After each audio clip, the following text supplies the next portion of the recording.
All right, folks, welcome to another episode of the Big Green DAO Power Plant Podcast. We are here live in Denver at the 3rd annual, and I am surrounded by really majesty. Like, y'all are truly queens of the DAO. Y'all helped kick this party off over 3 years ago. So welcome, Vero, Catherine, Wande. How's it going today? Hola, hola. It's amazing. We're happy to be here. Thanks for having us, Stephen. It's always great to see you. Well, I remember in 2022 walking down into that basement, and I just see y'all walking around. Y'all have an aura to you. I'm like, who are these people? Who are these people? And Lacey also. I'm like, and Diana as well. I'm like, who are these people in a day? Right? And so I got to meet y'all over that 2-day period. Then, before you know it, about a year later, I joined the committee. So I get to join y'all. But y'all have so much history to this. Just talk a little bit about the process of building what y'all have built, and now in this present moment, what it's evolved into. Go for it, Wande. Yeah, so it's something truly special. And when we talk about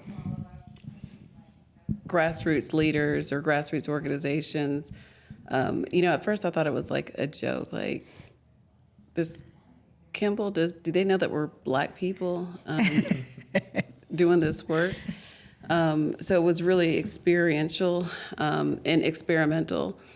And so when we talk about shifting power, making sure that people that are closest to the work have a say-so, was it all rosy? No, absolutely not. I remember many times that Catherine and I did gladiator wars sometimes, and having really tough conversations on those calls. And I think one of the things that it taught me was it is not microwave work, and you have to be really comfortable with leaving those conversations unfinished. And many times we did leave those conversations unfinished and bothered and disturbed, and that was tough sometimes. I think a lot of times I don't know. It was just tough. But the great thing is when you're trying to do this stuff, it's messy. And I don't think that part comes through in those emails and in the quote unquote, the finished product and what we were trying to build. So I'm just grateful. And Steve, been lucky. Look at what you all are doing now. When I'm watching in the audience now, I'm like, damn, look. I'm so proud and I'm so honored, and I just love seeing what it is. And I think the thing for me, and I'm going to pass it on, I really cried when it was my time to step off. Mm-hmm. It was a grieving process for me. And so when we talk about shifting power and being comfortable with stepping away, it sounded good for the first 2 years. Okay, 3 years later, we gonna pass the time. Vote on it. Pass it. But when it's your time to pass it on, it wasn't about passing, it wasn't about the power thing. It was about actually stepping away all the way. You can't get into those drives. You can't.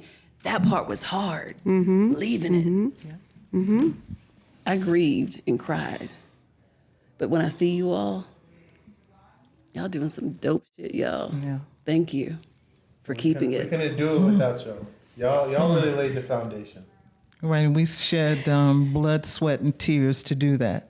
When we started out, we didn't realize the legal implications, the societal implications, the communal implications. It was, this is going to be great fun. Whoa. What just happened here? Mm-hmm. And Wande talks about stepping away. This was kind of like our child, our baby, and it was taking flight and leaving the nest. So yes, we wanted you to soar and be okay, but there was a grieving process, as Wande talked about. And we had some serious disagreements, different points of view.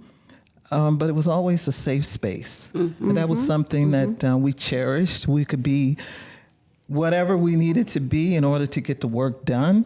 And we did that. And then, surprise, we became friends. So it was more than just we work on the committee together. Yes. We actually cared about each other. We communicated with each other outside of that. We talked about different things. So our collaboration was more than just, we're part of the DAO. We actually integrated that into our lives and into the organizations that we worked with. So there were happy moments, there were sad moments, like any relationship, but we clawed through the tough spots, and we were hoping that we would leave a legacy that you guys would be able to carry on, and you're doing that. I mean, we're so enamored and grateful for what you guys are doing. Yes. It's like, wow, we did that. We laid that foundation, and they are taking off and going into the sky. So thank you for Yes. carrying on our work, being a representative of what we tried to build originally, and moving that needle. So thank you, Stephen. Yeah. Well, I can't take credit. I have many words to say, but Vero, you're a part of this too. Yeah, no, I think these ladies have expressed exactly that feeling of the magic that happened in that room that day. And, watching a blizzard. And the behind the scenes was just so magical and making things happen. I agree. We sat at that table. Sometimes we didn't always agree, but I think that's the beauty of it, right? And I think laying that foundation and starting, I think just the takeoff of that was just amazing as we worked through it. Because not only were we working through this project that we were just tasked upon, but we also had our lives. We also had our organizations to run.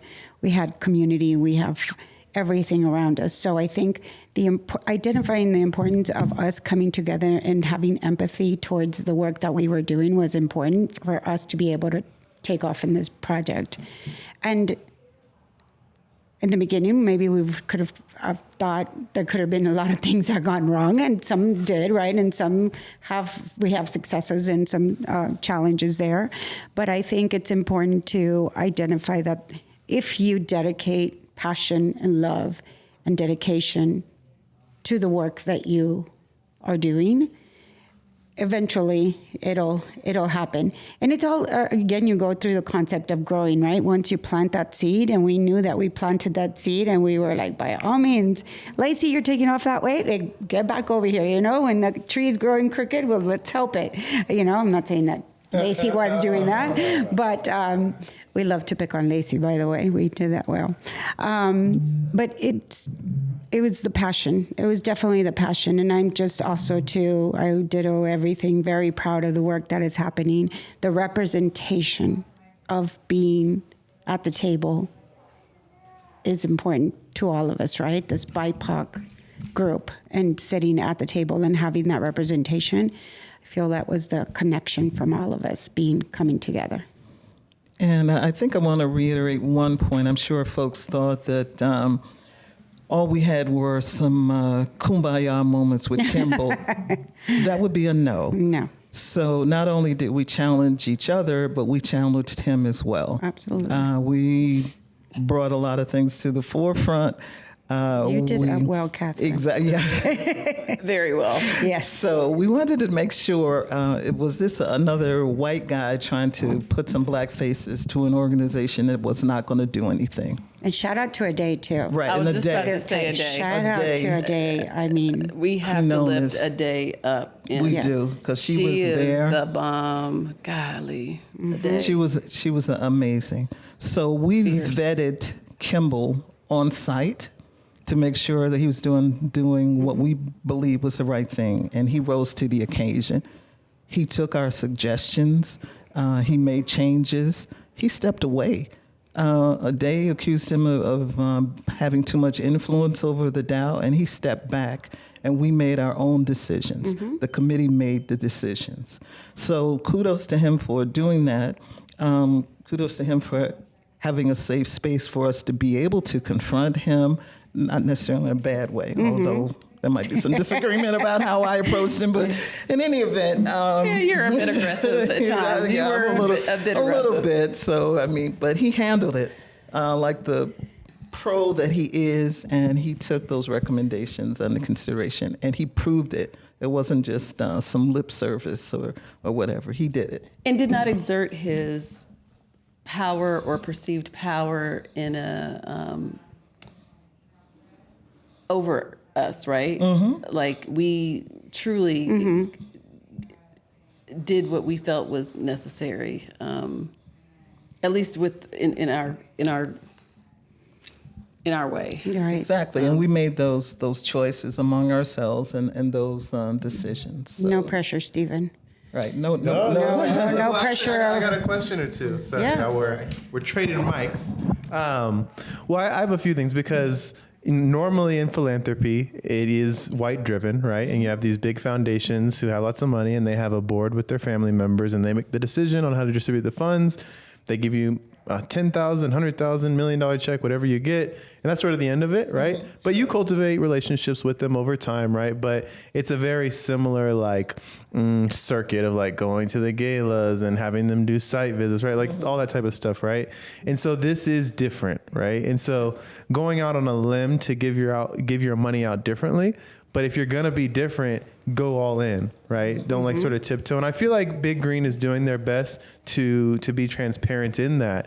And so as y'all see this grow, what are y'all hopeful for the future as well? Like we know we haven't gotten it perfect. Nobody gets it perfect, right? Like it's still evolving.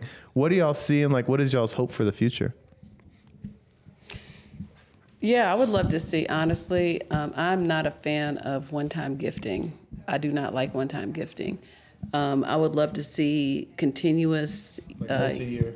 I'm sorry? Like multi-year funding. Multi-year funding for organizations. I mean, it's a start, like you said, that I love that we make it very easy.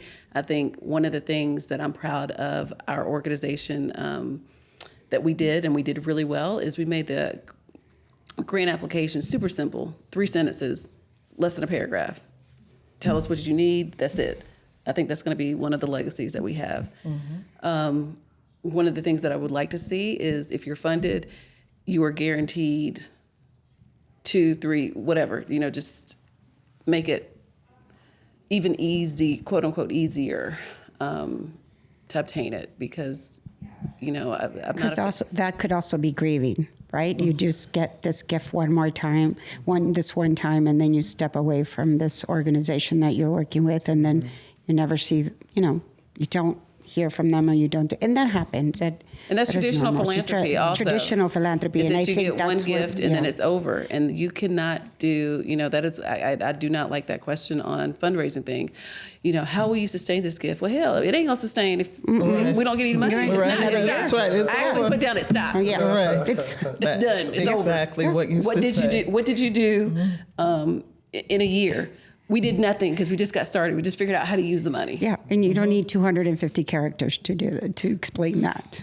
Well, not being a confrontational person, Excuse me. I challenged both Diana and Madeline. As a matter of fact, a few minutes ago, Why is she using people's names? Well, because I always do. I know. Exactly. I am totally transparent. Yeah. And they know that. Yeah. So I told Madeline, $24,000 is not going to change my life. It's not going to change my organization. I need more money. Yeah. If you want to help me, I need more than that. So Yeah. how can we attain that? Yeah. So one of the recommendations that I made was that we gather 3 to 5 different organizations across the DAO, and that Big Green hires a grant writer, and that we apply for a grant to the federal government where we're talking about millions of dollars. Yes. It would be different groups. I mean, we could start with one experimental, agree. 3 to I 5 agree. organizations, but then it could spread 3 to 5 over here, 3 to 5 over there. We have a common goal. Yes. There's money out there that's available, IRA, EPA. I can go through all the these federal initials, grants, yeah. and it's not coming again. Okay, Biden is in the back room printing out all of this money to give away before he has to leave office, and we need to take it. This is an opportunity, and one of the focuses that the federal government has right now is collaboration, partnership. Yep. They're Yes. saying that even across their internal Yes. organizations. The Let's USDA. leverage that. What Yes. the hell are we doing? I I said, agree. Madeline, I need funding from the DAO to hire a grant writer that Yes. will Coordinate this. Coordinate Yep. across these 3 to 5 organizations within the DAO, and we would apply for grants. Yes. So that we would have an impact. Yes, thank you for the $50,000, $24,000, but I needed a little bit more money, and I needed sustainable. Yeah. To Wanda's point, multi-year, and Yes. these federal grants, monies, are multi-year. That's how you So show let's it, do yeah. that, and doesn't mean that the DAO has to go out and find money every time. This is money that's sitting right there on the table, looking for collaboration. Let's do this and stop Playing around. piddling around, or what have you. And we could rotate what organization is a lead Absolutely. organization, if they're Yeah. a 501c, or if you're not, you can still be a part of the process. Yes. So The let's truth do is- this. That's how you And the- think differently, yeah. too. That's how you think differently. Yeah. And the truth also too is that because of this network that we've created, this foundation of network of grassroots organizations that we know that are doing the important work, this is where we find those collaborations, Yes. right? Because now I know I could call you, either one of you or Lacey or Stephen or anyone, and this is the importance. And so we need to highlight that that's the importance of the DAO. Yes. It's not that you just get, not just, but you get a $25,000 grant or Yeah. whatever amount of money that is, but the collaborations and networking that happens amongst all of us. It bonds us together. Absolutely. It bonds us together, not only financially, but we've got a sharing among each other. I mean, we've got the collaboration. We're not bound by geographic boundaries or anything like that. We are one in the work that we Right. do, the work that is important to us, that we want to spread across the world. Forget about just the nation. So this is one way to do that. There are other ideas, but we could use this as an experiment. We could do it across the board, however they want to do it. But And I we think need to do that. We identified that in the beginning, in the beginning of this project, that we knew that this was going to be a network of BIPOC grassroots organizations growing food. I think we identified that in our second year. Yeah. That we wanted to make sure that continued to grow, right? So that we could have access into those resources. You send us great articles all the time, or grants, or things that are happening around, and that's important to understand that someone's looking out for you, and that's Yes. what every organization needs: a buddy across the country somewhere to help you with the work that you're doing. And this is how you, and I know Lucky has to take the next question, but this is how you, like when you're thinking about how do we want to come outside of, our geographic regions. And so it doesn't mean that Hand, Heart, and Soul Project has to physically have a location in Minneapolis or Texas. But if we have one of those larger grants and we partner with Project Sweetie Pie, partner with Brownsville, our imprint then is in those locations, so, but it's going to take more than, like you said, a $50,000 grant or even $1 million grant, because overhead takes up 50% of a grant automatically. So if we're getting a $2 million, $3, $4, $5, $10 million grant, and we partner with trusted organizations that are mission aligned and vision aligned. Absolutely. So, Stephen, to tell you, our brains don't stop working. We're just continuing. We're heirlooms of the DAO, but I think it's important for us to identify too that as heirlooms, we are always looking to improve, and how can we continue supporting that? And y'all have so much institutional knowledge, right? A lot of organizations can fail if there's not a good transition and succession of leadership, right? Absolutely. And I think we're still figuring that out in creating, right? And so the fact that 3 heirlooms are still here at this 3rd annual, that makes me happy. I think that we need to continue that collaboration and that wealth of knowledge, right? What also, when I was hearing Catherine talk, is y'all helped create this light paper, right? Y'all helped create this light paper. We haven't really changed it much, but there is actually a mechanism for proposals, right? So who knows? Maybe there's a proposal for hiring a grant writer or two, because we do have to leverage these funds. Like, it was sort of like a miracle how the Treasury got funded like the first time, right? And so now we're at this point of, okay, how do we sustain this? How do we sustain this? And I think that we can get really creative from the grant side, from investing in stocks to, investing in land, right? There's so many different things we could do. And as we continue to coalesce, and y'all created a community, really. And that's probably the most powerful thing, that you can't even put money behind the community that's being created right now. But at the same point in time, what's going to keep building and growing that community. And of course, the resources. The money brought everybody to the table, right? Yeah. Like, let's not play around. Like, Yeah, that's the that's the reason. truth. We know that. But now that we're at the table, now what? Right? Like, how are we going to keep growing this table, sustaining this table? And, what's happening, there are other networks, right? So there's like the School Garden Support Organization. There's the USDA Farm to School. So there are other organizations who are bringing people together and are providing funds. But I think the sustained and desire to grow capacity is something that hasn't always happened. And community, Yes. right? Like there's a certain kind of energy that happens. And Yeah. I think because we are BIPOC led, I think that might be a little bit different than some of the other organizations. They are probably just generically open to whomever might apply, et cetera, et cetera. But the fact that Kimball built this DAO to be for BIPOC-led, food-focused organizations, I think that's something that we still need to focus on, still need to bring to the forefront, and still need to highlight. priority. So, yeah, It's priority. Yeah, makes us a little bit different. I mean, there are many DAOs, but there's none that was focused on philanthropy, and that's what this one is. That's what Kimball started. And putting nonprofits in the focus is putting nonprofits in the driver's seat and giving us decision-making power and shifting power. And so I want the people to know a little bit about y'all as well. So as y'all go off into not the sunset, and to the sunrise of the DAO, the Big Green DAO, what are y'all doing on the home front as well? Y'all are doing some amazing work. Yeah. One day.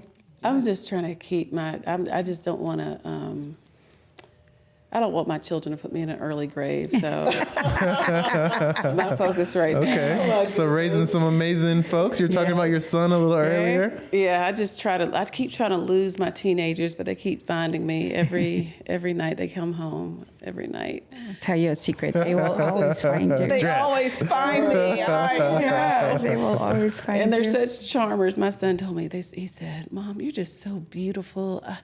I don't know why Daddy doesn't appreciate you." Like, I'm like, yeah, he's just trying to find a home. Yeah, what do you need? What you looking for? Yes. He said that like 2 years ago. I'm divorced now, so yeah, he's a sweetheart. But yeah, I have 3 amazing children who are my inspiration, and I'm finally understanding that the importance of making memories and not mistakes. And unfortunately, I'm realizing that this work is taking precedence over me raising my children a little bit more than I had wanted to. So right now, my priority is being a mother first, and everything else comes next.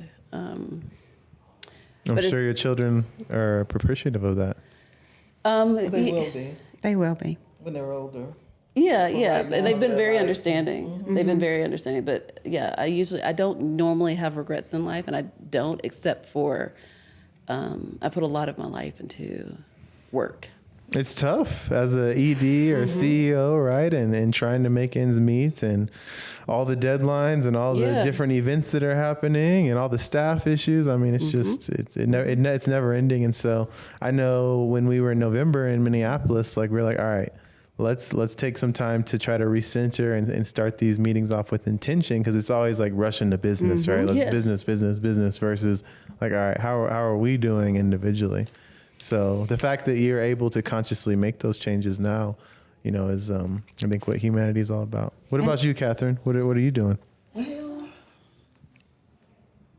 You might need that. I might need the mic for that.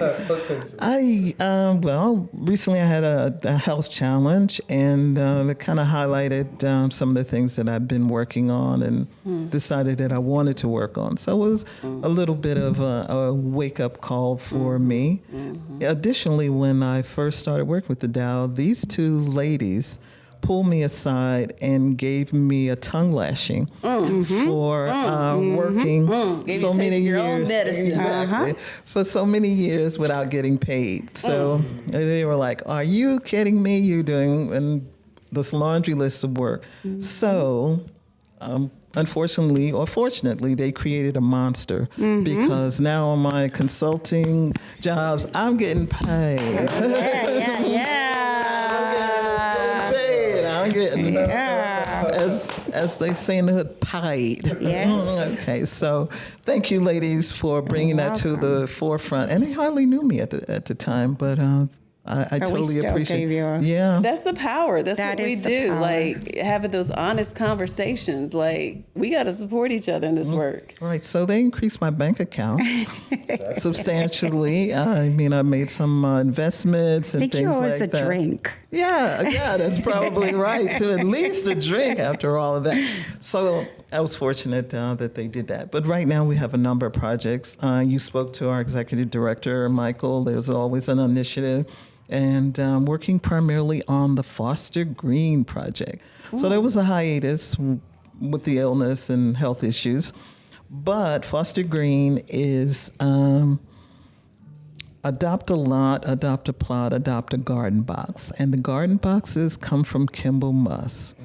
So we have a number of garden planters that we are putting QR codes that will make them culturally specific to the neighborhoods in which they are placed.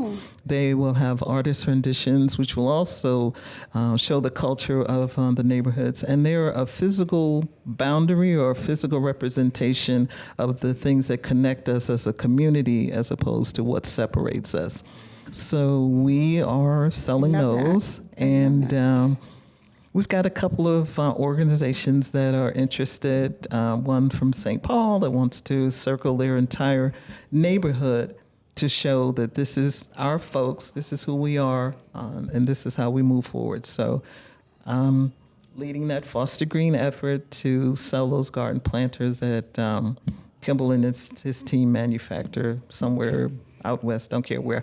But that's been working out so far. Like I said, it was a small hiatus, but it's moving forward. So that's the biggest one where we're looking to have more than one financial or revenue stream. I mean, for many years, I was not pleasant about grants. I saw them as somewhat of a begging scenario, and I wasn't comfortable with that. So I believe as a nonprofit, for-profit, or whoever, we need to have other revenue streams. So we're looking at a number of other opportunities, including the Foster Green, where there'll be funds coming in. Are we abandoning grants? Heck no. But they are nice to have in my mind, but we need to have other revenue streams coming in for our organization in order for us to survive. And because I'm not as young as I used to be, we also have established a transition plan for folks to come in and follow up on what we're doing, similar to how we left the DAO. So we're building on that. Succession is important. Succession is important. You talked about revenue streams and succession, and that's always been something that I talk about because most nonprofits, if every grant and donation went away, nonprofits would be out of there, right? Most nonprofits would be out of there. Right. And so I love looking at like Goodwill and models where they're actually able to create revenue through contracts and other opportunities, value-added products. And it sounds like, what's that?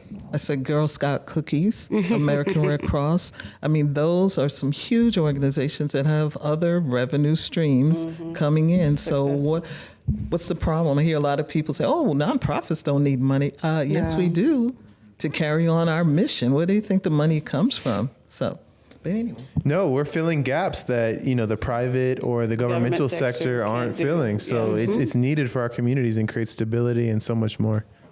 Ms. Vero? Okay, well, speaking of succession and burnout and being exhausted, I will say that I am in a healing journey as an exhausted executive director after 11 years. Yes. And I am enjoying my time. I am enjoying serving others and helping in the things that I like to do. Yes. I'm picking and choosing and making sure that it's filling my cup first before filling anybody else's cup. Because like Wande said, I did sacrifice a lot and I did lose, a lot of things in the midst of that. And I had no one next to me to come and recognize me and give me a taste of my own medicine and said, you need to stop and recognize what you're burning out. And I, shout out to every executive director in this country that do the nonprofit work. CEOs are I think sometimes it's lonely at the top. Yes. We got to recognize that it's lonely. Lonely. And if you're a woman, I think that is harder. If you're a BIPOC leader, it's another way to recognize. And I don't think we talk about it enough, that vulnerable stage that we have to recognize that we are tired, exhausted, and serving others. So to just wrap that up, I'm just in the healing process right now, and I've done some work with Big Green, and I'm now going to do some other contract work with in Austin and San Antonio and in Brownsville still. And I'm based in Brownsville and raising my 2 younger girls, and I have 4 girls, but the older 2 are already off the payroll, so I'm done, halfway done. And so I'm being very selective of the things that I'm doing right now, just so that because I recognize that I was burned out, I was tired, and I was exhausted, and something had to give, as my therapist said, right? Something had to give, and so I'm just a healing journey right now. Good for you. Well, I think that y'all have worked really hard just hearing this and seeing the work that y'all put in. And so y'all deserve the opportunity to rest and reset, right? You deserve the opportunity to be with family. You deserve the opportunity to get paid, right? Like all of that is necessary. And just hearing y'all and learning from the wisdom that y'all are dumping on me, like, all right, I'm making these key points. I need to make sure for that. And it's difficult in the American culture, right? It's like work, Yeah. grind, produce, right? And so that's sort of like the beast that we live in right now. And the good thing is y'all have created a lane to be able to step back and reset for a little bit, right? And also, how can we envision this for our future in our workplaces, right? As leaders in the workplace, how do we create a healthy workplace for our staff?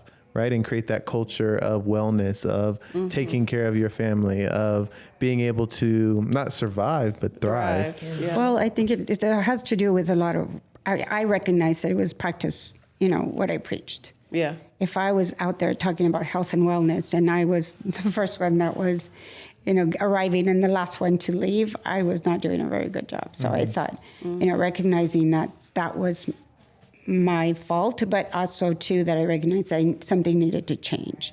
So I think that wisdom is very important for the generations or the next round of workers and leaders to recognize that this is important, to recognize that and act upon it. Because I knew it. I knew that my body was telling me something, right? But I was still grinding, I was still working, I still needed to do this. Because that's celebrated. Expectation, right? It's celebrated, Right? right? I That think grind that's what it culture is. celebrated, and we are taught to, labor. And so, like you said, that's something that I have failed at for many years is listening to my body and also demonstrating, right? So even for my team, so it's something that I'm working on is making sure that I'm not emailing the team on the weekends. I think in one country, it might be in Europe or something, like they almost like passed some ordinance or something. Where you can't do that. Yeah, it's like That's great. get off the computer on the weekends, I love right, or that. something of that sort. So that's something that I have to continue to do and make as we wrap up, make a practice of it. And, we're working on a wellness retreat right now for our team. In July, this past July, we started doing Fridays off. Did you? For the in whole July? entire team. Yep, For the that's entire good. team. So And did they have to work more hours Monday through Thursday? Nope. Okay. Nope. And it was paid. They got paid, They got paid anyway. There you go. So That's a good you. practice. And I think like a slow month like July or June or maybe like mid-December or something, like that makes a lot of sense, right? For employers to do. Yeah, December, they're going to have 2 full weeks off paid just to reset before we go into the new year.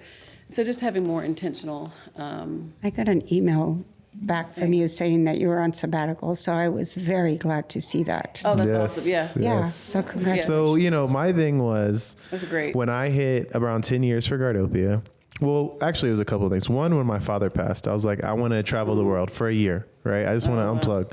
Unfortunately, I'm not in a situation where I can do that. But I was like, you know what? At least I'm gonna take off 1 month because I'm never. I'm picking off like, you'll take off a week, you'll take off 10 days. But you still end up working though. Yeah, of course. I think. And so, how do I get away for an extended period of time? And so I was able to use a little bit of the excuse of my honeymoon with my wife, but also we had hit a good point. We had brought on another chief, so it wasn't just if one chief leaves, the other chief is by themselves. There was 2 people to support each other, in addition to our staff. To your point, I did answer emails. I did still have some meetings, but I was answering emails in Costa Rica. I was having a meeting on the beach in Puerto Rico. Proud that you were on sabbatical. No, but that's not. Were you on sabbatical when you were doing it? Yeah. On the beach. On the beach. That's not sabbatical then. When can we get to the point of when of turning off? So for me, the big part is not wanting to have failure. Right. That's the big part. But taking off does not mean that we're giving our teams permission to fail. Yes. I get it. And you need to have trust in your team to be able to continue. I am totally with you. Yeah, I get it. We're going to get to that point. We are. Yeah. We will. For sure. So and so when I'm implementing, so you bring it up, I'm implementing anybody who's been in Guardopia for 10 years gets a month off paid. Good for you. Once they hit 10 years. And then I'm going to do it every 10 years. So the next time I can do it will be 2035. That's a lot. I'm speaking into you that every 5 years. Every 5 years. I'm It's tough, but when you're in a nonprofit world, it's hard to convince the board that, hey, I'm out. I will come do a presentation for your board. Come on. I'm so I don't know if you told me about it, or maybe Diana told us about it, but there was actually a 1-year sabbatical for CEOs and executive directors, I think in Colorado. So an organization will pay your org. Yes. Did you and tell so about it? no, I think it was Diana. Because so in California, this is very normal practice. In 3 months is the standard. So if you think about and if you think about 10 years, like so 20 years, if I have to work in my organization for 20 years to get 2 months off, the devil is a lie. Well, I still get time off. But like the extended period of time. No, I know what you're saying. Yeah. No, I get it. But let me talk to your board. All right, I'm bringing you in for a presentation. There Y'all heard that? Y'all heard that? Guardopia board, be ready. No. No, he used to be. He wants you to advocate. Why didn't you private? He wants you to advocate for him. No, but again, normalizing people take off. Another thing that's been brought up, and I would love to see a cultural shift, is the 4-day work week. Yeah. Right. Oh, absolutely. And moving towards that, but everybody has to do it. The schools, the employers, like all that. Like, and then who's taking care of the kids on Friday, right? Mm-hmm. So there has to be some things that we think through, but I feel like it is possible. Because actually, there's some research showing that people actually become less efficient and productive after a few hours. Like you could probably get all the work you needed to get done in like 3 to 5 hours. It's true, but you procrastinate because like I gotta be here anyway. So it's true. I mean, and I'm telling you, like our team felt so much better. Like you could just see it when they had Fridays off, because on Fridays they were going to go to the doctor's office or just sleep or whatever it is. Like they weren't forced to try to figure out like how are they going to take time off to go to the dentist appointment or whatever it is, because the dentist didn't open on Saturday on the weekends, or was too busy, or busy or whatever. Yeah, this is a great segue to say it's time for happy hour, y'all. We gotta go. We gotta go. I was gonna happy say, hour. Clock out. I need a ride. Yeah. I was gonna say, I need a ride. speaking of that, okay, y'all. Well, as y'all can see, it's a robust conversation. Last thing, how can they get in contact with y'all? So you can call my executive assistant at, I'm just playing. You can contact us at www.handheartandsoulproject.org. That's for my 40 and up generation. Or you can go to Instagram at Hand, Heart, and Soul Project. Thank you so much. And similarly, Project Sweetie Pie is projectsweetiepie.org. We're also on Facebook and all the standard spots, so you'll find us there. Yeah, and you can find me also on Instagram. I think it's the easiest way. I think Veto4Smile. Ding. Veto4, because 4 girls, smile. And I think my information is still on the Big Green website. So go to look at it before they bring it down or something. Thank you, Lucky, for this Thank you, Lucky. conversation. Yeah, this is Thank fun. you, Big Green. So Thank you, handing Lucky. over the baton. The baton. Well, we're going to do our best. Y'all saw James and Jamala doing great work. They did great. We are going to hopefully be bringing on 2 new people in the early 2025 with Lacey and the open seat. What's that? Maybe you should bring on some women. It's an Yeah. all-male cast right now. I don't make the decisions here. But I agree. No, I think that it's interesting how we went from Yes. 5 women and 1 male now to 4 males and 1 woman, right? And maybe maybe next time we'll find that balance. Get it to I guess it could potentially be 3 and 3. We'll see. Stay tuned. All right, Stay y'all. Thank you, y'all. Ade. Thanks for tuning Thank you, in. Lacey, Everybody. for everything. Yes. Both of you. Oh my gosh. Lifting up them. Until next time, y'all. Adios. Peace. Adios. Hasta luego.